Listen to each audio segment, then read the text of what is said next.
আসসালামু আলাইকুম বন্ধুরা। আজকে দেখো বন্ধুরা, শুধু ভর্তার রেসিপি নিয়ে হাজির হয়েছি। আমি কিন্তু দেখাবো না, কারণ ভর্তা সবাই কম বেশি খুব সুন্দর করেই ভর্তা করতে পারে। আর এখানে আমি দেখো বিভিন্ন রকম আইটেম নিয়েছি ভর্তা করার জন্য।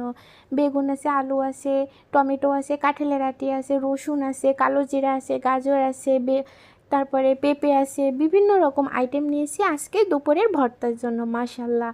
আর ভর্তা কিন্তু কম বেশি সবাই পছন্দ করে। আর এই দেখো বন্ধুরা, যেগুলো একটু সিদ্ধর উপযোগী আমি সেগুলো সিদ্ধ করে নিয়েছি, দেখছো বন্ধুরা। আর এই যে পলিথিনে দেখতে পাচ্ছ, এগুলো ডাল দিয়েছি, কারণ ডালের পরিমাণটা কম, তো এই কারণে এক্সট্রা আর আলাদাভাবে সিদ্ধ করলাম না।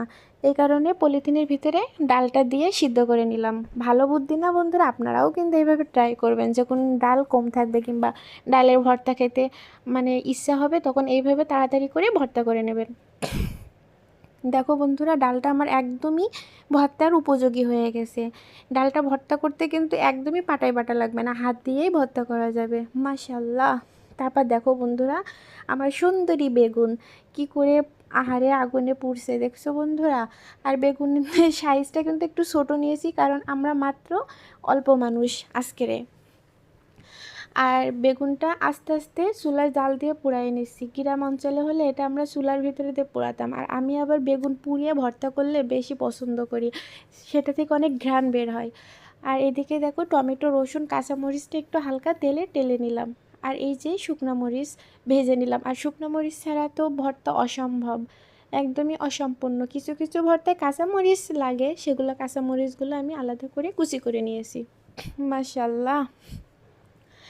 তারপর আসি, দেখো বন্ধুরা, আমার সবগুলো আইটেম ভর্তা করার জন্য উপযোগী, একদমই রেডি। দেখছো বন্ধুরা, সব কয়টা আমি সুন্দর করে মানে খোলা ছাড়ায়ে একদম ভর্তা করার উপযোগী করে নিয়েছি। আর সব ভর্তার আইটেম তো দেখানো যাবে না, এই কারণে একটা দেখালাম। এটা হলো কাঁঠালের আটি ভর্তা, তাও আবার পাটায় বেটে বেটে। দেখছো বন্ধুরা, এভাবে আমি এক এক করে সব কয়টা ভর্তা করে নিয়েছি। এই দেখো, এদিকে আমার টমেটো ভর্তা, এটা হলো বেগুন ভর্তা, তার পাশে হলো পেঁপে ভর্তা, আর তার পাশে হলো ঝালমরিচ ভর্তা, এটা আমার মানে বরমশের অনেক পছন্দ।